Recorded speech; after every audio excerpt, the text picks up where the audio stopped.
Panginoon, alam kong di mo ako pababayaan kahit na kailan. Panginoon, maraming salamat sa bagong araw ngayon na nasa buhay ko. Maraming salamat sa mga bagong pagkakataon na kasama ng araw na ito. Salamat sa bagong gising ko na kasama ang mga bagong pag-asa. Panginoon, hinihiling ko po sa inyo na huwag niyo po akong pabayaan ngayon araw.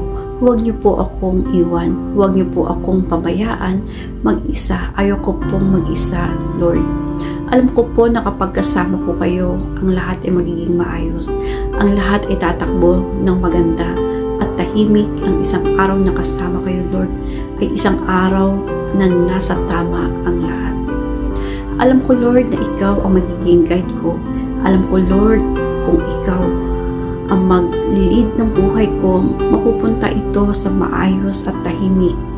Talaga ang lahat dahil alam ko na ang araw na ito ay bahagi ng inyong magandang plano. Lord, nasa gitna po ako ng isang matinding problema. Isang matinding problema na kinukuha ang lahat ng parts ng aking araw. Walang araw na hindi ko naalala ang problemang ito. Pagod na din po ang aking isip sa mga problemang ito. Marami na po ang apektado sa aking buhay. Marami na din po akong hindi nagagawa dahil sa aking kinakaharap. Kahit na ang mga mahal ko sa buhay ay napabayaan ko na dahil sa problemang ito. Lord, I'm asking you to be in the middle of my life now. Ikaw na po ang mag-lead ng aking buhay.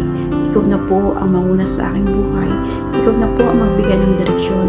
Ikaw ang magbigay ng guidance sa aking araw-araw. Isinusuko ko po ang lahat ng sakit sa iyo.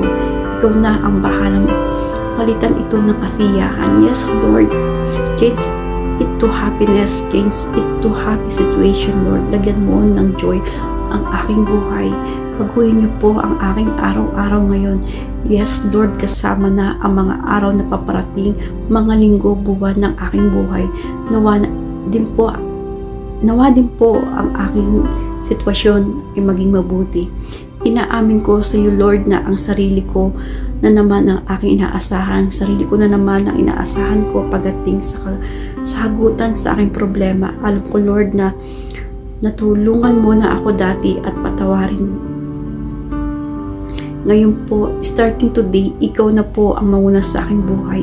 Lagyan mo ito ng purpose. Ibalik mo po ang pakiramdam ko nung una kitang nakilala, Lord. Ibalik mo po ulit ang saya sa aking buhay na ikaw at ikaw lang, Panginoon, ang aking inaasahan, Panginoon.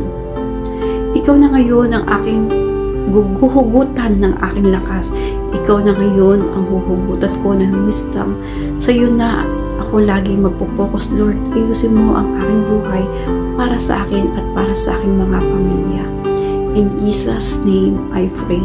Amen and amen.